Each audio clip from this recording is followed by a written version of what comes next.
Tudo bem com vocês? Espero que sim. Vamos para mais uma aula de geografia. Como eu falei para vocês, né, logo aqui no início do vídeo, né, tem mostrando que as atividades estarão inclusas no vídeo. Portanto, fiquem atentos, tá certo? Para que vocês compreendam tudo direitinho e possam aí responder as atividades. Então, vamos lá. Como vocês sabem, hoje a gente vai falar sobre os recursos hídricos da Terra. Vocês já devem ter escutado, né? Acho que no quinto ano, que nosso planeta é para ser chamado de planeta azul. Até porque, né, a gente tem aí uma grande quantidade, né, de água. Porém, parte dessa água ela não é utilizável, né? Boa para consumo. Mas vamos lá. Então, a água, né, no nosso planeta foi formada aí há bilhões de anos, num processo aí de resfriamento, né?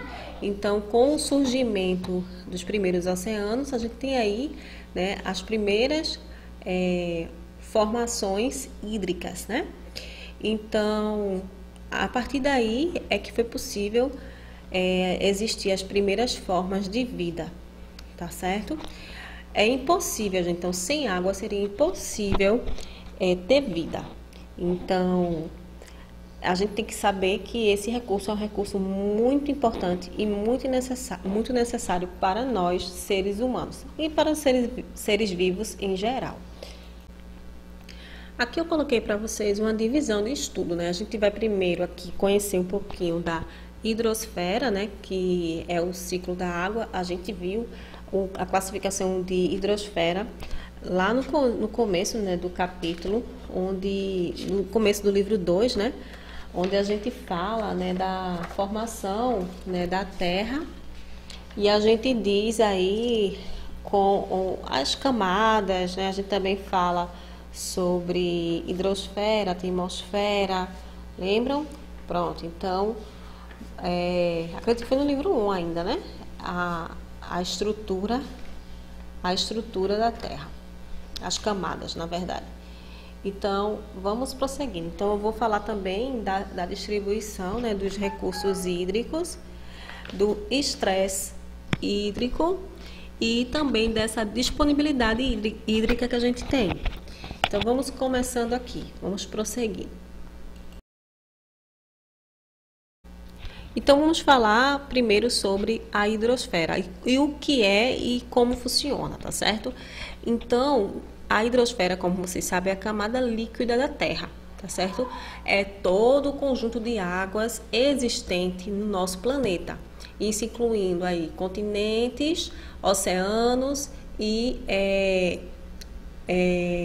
ilhas, enfim, tudo que a gente tem, né, de água no nosso planeta, a gente classifica dentro da hidrosfera, tá bom? Aí vejam só, gente.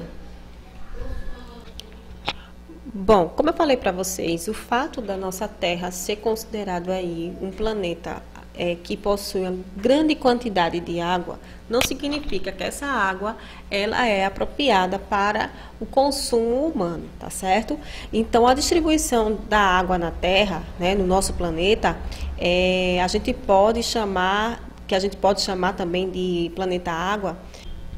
No entanto, essa distribuição ela é muito desigual, tá certo? E passa por alguns problemas. Então, a gente vai ver aqui, né, que, na verdade, do total de água de 97,5% que a gente possui, esse 97,5% é apenas água salgada, tá bom? Então, que fica concentrada nos mares e oceanos. E o restante, ou seja, 2,5%, né, é o que compõe aí a água boa para o consumo, que no caso a água doce.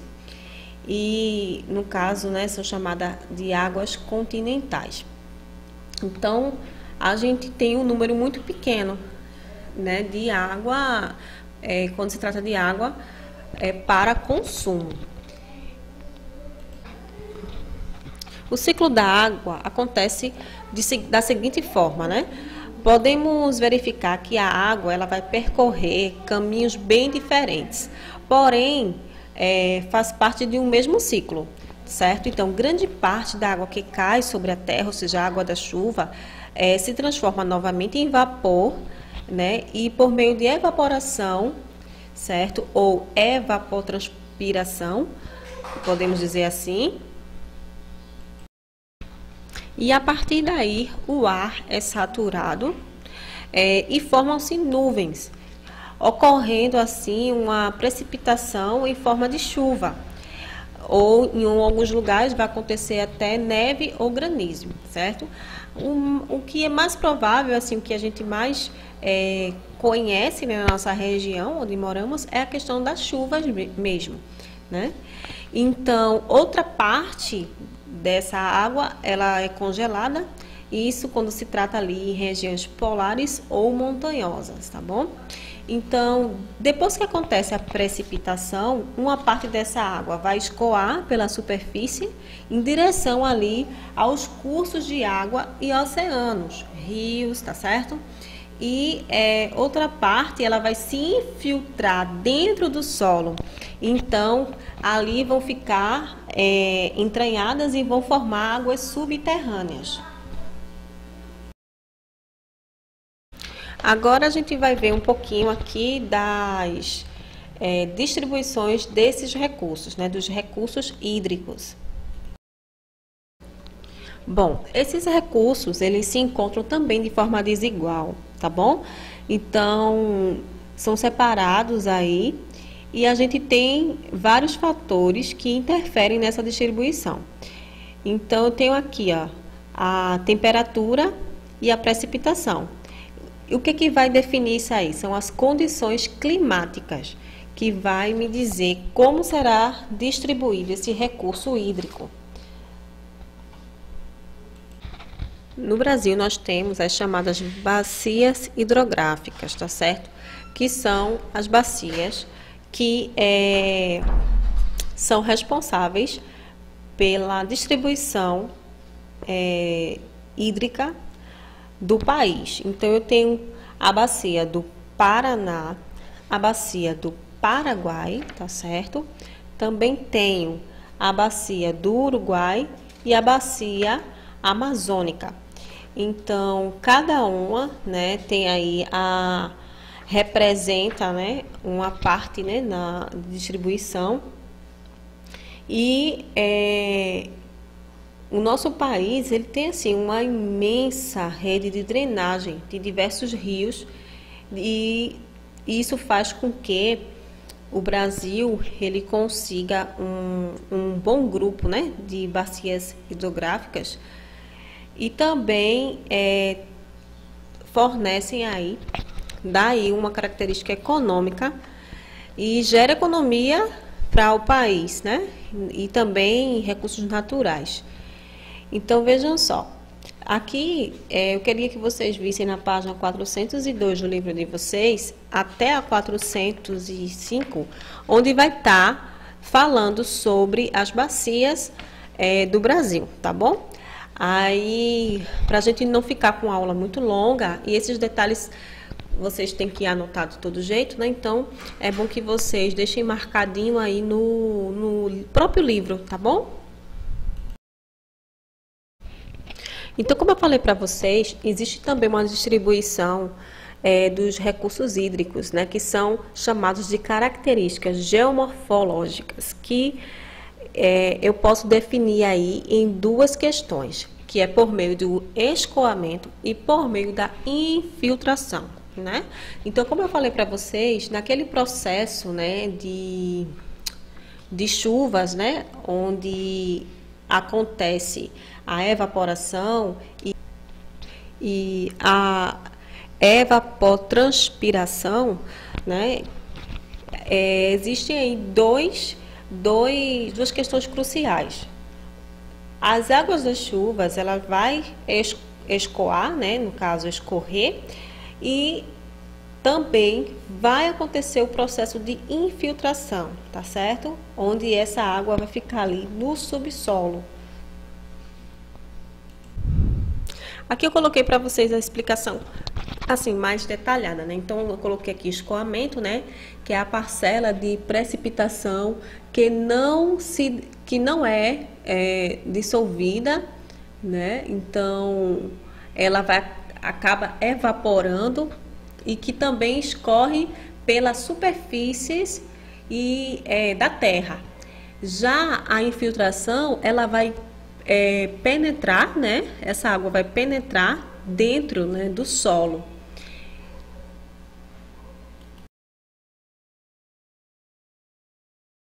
Então aqui eu coloquei alguns fatores, né, importantes para que o escoamento, né, aconteça, né, e que por fim, né, haja uma distribuição dos recursos hídricos. Então vejam só, as características das precipitações que mais interferem no processo de erosão do solo são a intensidade, a duração e a frequência dessa precipitação e a sua erosividade. Vocês já viram que é erosão, né, anteriormente. Então, sendo assim, gente, o solo, né, que é um recurso, o solo sendo um recurso de renovação lenta, né, podendo ser aí rapidamente degradado pela ação da erosão, né, transforma-se de forma fundamental. Então, o processo de erosão, gente, ele é um processo natural, certo? Que acontece aí através da ação das chuvas, dos ventos e tudo mais, né? Então, vocês sabem que o solo possui várias camadas. E é possível, sim, que a água ela consiga ultrapassar todas elas. Então, a gente tem aí as camadas superficiais e as camadas subperficiais, tá bom? A gente tem, dentro das camadas superficiais, a gente tem a camada de restos de plantas e animais, né? Aqui nessa imagem eu coloquei para vocês novamente, né, uma ilustração. Deixa eu só tentar aproximar aqui, porque essa imagem mostra o processo de distribuição dos recursos hídricos, tá bom? Então aqui vocês conseguem ver, né? Eu enumerei cada um e dá para perceber como funciona direitinho, né, essa distribuição, ok? Bem, gente, o permanente movimento, né, entre os componentes a gente vê aí, né, que a gente tem águas superficiais, a gente tem as águas subterrâneas e as atmosféricas. Então, tudo isso, né, é uma característica fundamental para que aconteça o ciclo da água, tá bom? E em consequência de suas propriedades e de seus estados, né, que são sólido, líquido e gasoso. Então, os recursos, eles dependem muito das águas superficiais e também subterrâneas. Então, esses recursos podem ser utilizados, né, na geração de energia elétrica, de abastecimento doméstico, né, na movimentação de indústrias, entre outros recursos, também na agricultura, né? Então, essa distribuição hídrica é muito importante para fazer com que, né, os seres humanos eles sobrevivam, mas também eles acabem aí gerando economia com esse recurso natural. Aqui eu tenho dois componentes bem importantes, tá bom, gente? Eu tenho dois tipos de rochas. Rochas permeáveis e impermeáveis, né? Então, como vocês estão vendo aí, né, as rochas permeáveis, elas facilitam aí o escoamento da água, né, para o subsolo.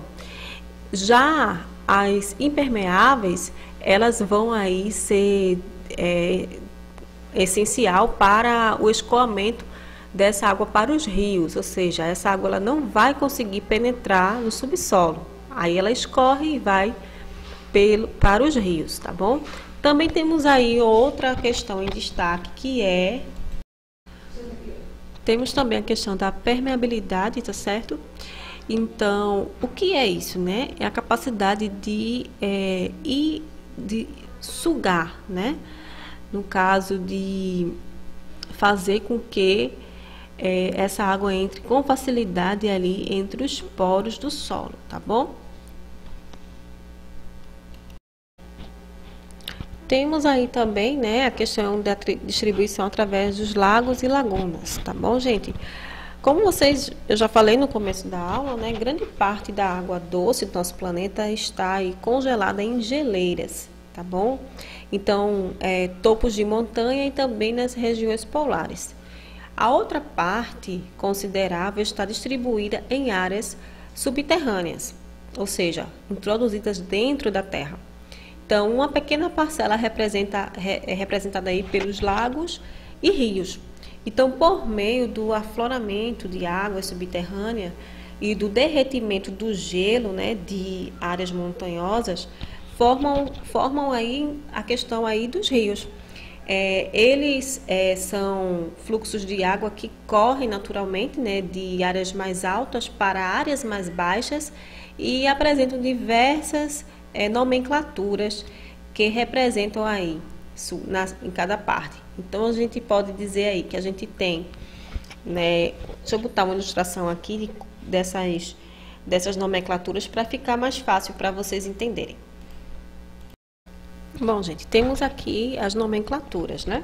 A gente tem aí o nascente, né, que é o local onde se inicia o curso fluvial, né, o curso das águas. A gente tem aí também as afluentes, tá certo? Que é o curso de águas que se desdobram, né? E aumentam aí o volume dos rios, desse rio principal. Podem ver, né, que aqui eu tenho umas ramificações. Deixa eu mostrar para vocês aqui as ramificações que eu tenho. Bom, pessoal, aqui dá para vocês verem, né, as ramificações que eu falo, é justamente esses fiozinhos, né, de água, né, que vem interligando aqui, né, se unindo ao rio principal, né. Esse primeiro que eu coloquei aqui para vocês, né, ó, a setinha mostrando o rio principal e as suas ramificações, tá bom? Então, vejam aí, os rios, né, eles possuem aí características bem peculiares. A gente tem aí um perfil que eu vou mostrar para vocês nessa imagem aqui, ó. Longitudinal, que segue o curso aí do montante ao jussante, né? Aí vejam aí, eu tenho a nascente, né, que fica no montante, e tenho aí até chegar o foz, que é o local onde o rio deságua para o oceano. Então, vocês estão vendo aí, né? Tem curso superior, curso médio, curso inferior. Então, nas partes mais próximas da nascente, né, em que o volume de água em geral é menor, está o alto curso ou curso superior. Então, próximo à foz ou a desembocadura, né, como se chama também, está o baixo curso ou curso inferior. E onde o rio apresenta o máximo volume de água, né, é justamente nesse curso inferior ou baixo curso. Então, o trecho localizado entre os dois extremos, no qual a água apresenta volume intermediário, ele é chamado de curso médio, tá certo? Aí vocês dizem assim, professora, também tem aqui um chamado de delta, né? O que é que significa? Então, quando acontece a desembocadura, né?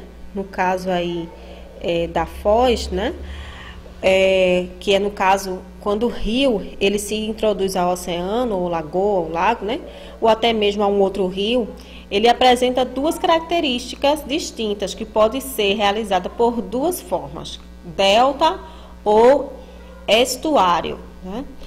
No caso da foz em delta, as águas fluviais elas se desembocam por um leque de inúmeros canais que contornam ali as várias ilhas, né, resultantes de um sedimento próprio do rio, tá bom? Então, a existência desse tipo de delta só é possível por causa de alguns fatores, como a ausência de fortes correntes marítimas e também a pouca profundidade da foz.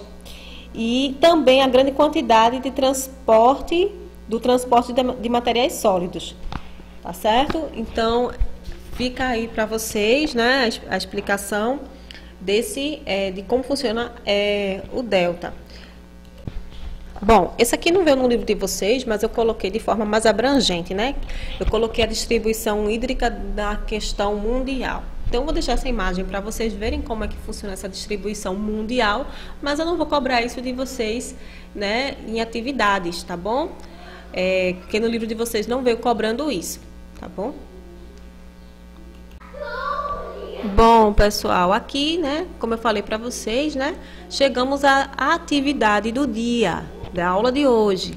Então, aqui eu tenho a primeira questão que pergunta, né, sobre a hidrosfera, que vocês vão aí colocar a resposta no caderno, dizendo qual alternativa é a correta, tá certo? Sempre vai ser a questão correta.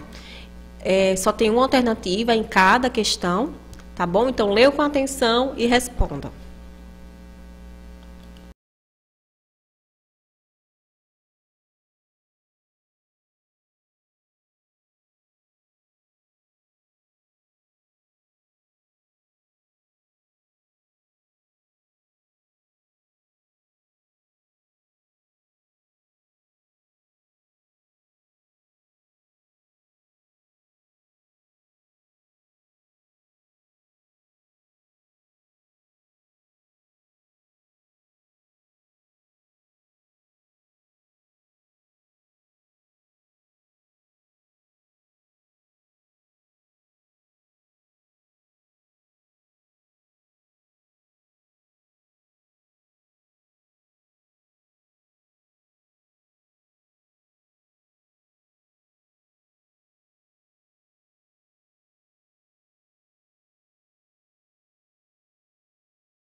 Bom, agora que vocês já responderam as questões, vamos seguindo aqui adiante, tá certo?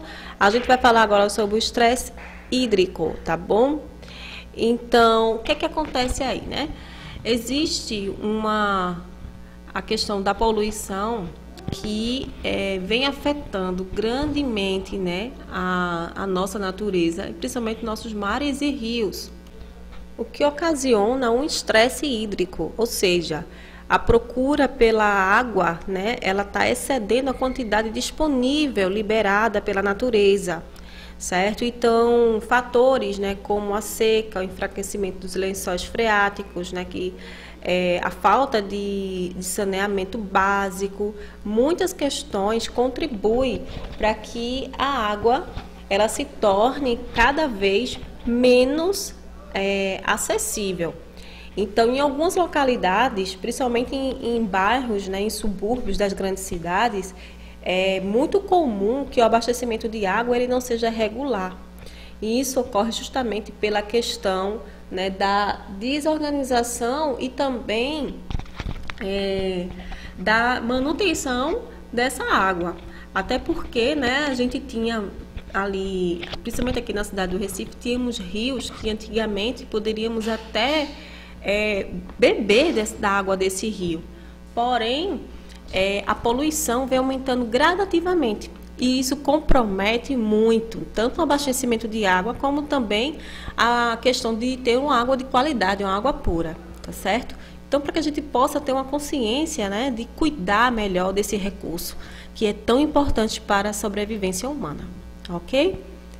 Bom, aí eu tenho aqui, né, alguns exemplos de cidades do mundo que possuem o maior nível de estresse hídrico, tá certo? Então, eu coloquei aqui para vocês, né? Estou colocando de uma forma mundial, né, gente, também, para que a gente possa conhecer um pouquinho, né, do que acontece fora, né, no nosso Brasil. Mas vocês devem saber, né, que existem, né, lugares até no próprio país, no nosso país, que tem essa questão, né, da dificuldade, né, de abastecimento de água. Então vamos lá, disponibilidade hídrica. Vamos conhecer aqui um pouquinho, né, o que nós temos aqui de disponibilidade, né, no consumo da água. Então, quais os fatores que colaboram, né, para que a água ela seja um bem tão procurado? Então, o que acontece? Com o crescimento populacional, né, cada vez mais pessoas vão necessitar desse recurso. Então, outra questão também que contribui, né, é o desenvolvimento das indústrias, né, o aumento, né, de modernização de técnicas agrícolas, transformações no modo de vida. Então, a globalização que a gente vive hoje faz com que a gente tenha aí um aumento, né, na procura desses recursos, porém, essa disponibilidade ela não está sendo 100%, né, porque, como eu mostrei anteriormente, a gente tem locais que necessitam, né, desse recurso. Bom, com relação à distribuição, gente, os países que são desenvolvidos, eles consomem aí muito mais, né? O consumo de água é bem maior nesses países desenvolvidos do que nos países subdesenvolvidos. Aí eu coloquei para vocês aí os gráficos que colocam aí em números, né? Como acontece essa distribuição, tá bom?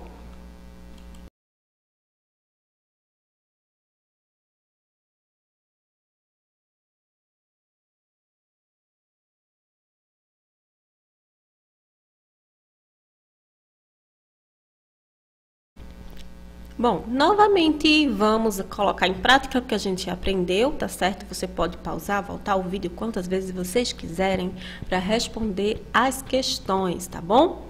Então, temos aí, né, 10 questões, eu coloquei 5 na primeira parte, mais 5 aqui, tá bom? E por hoje a gente vai ficando aqui, tá bom, gente?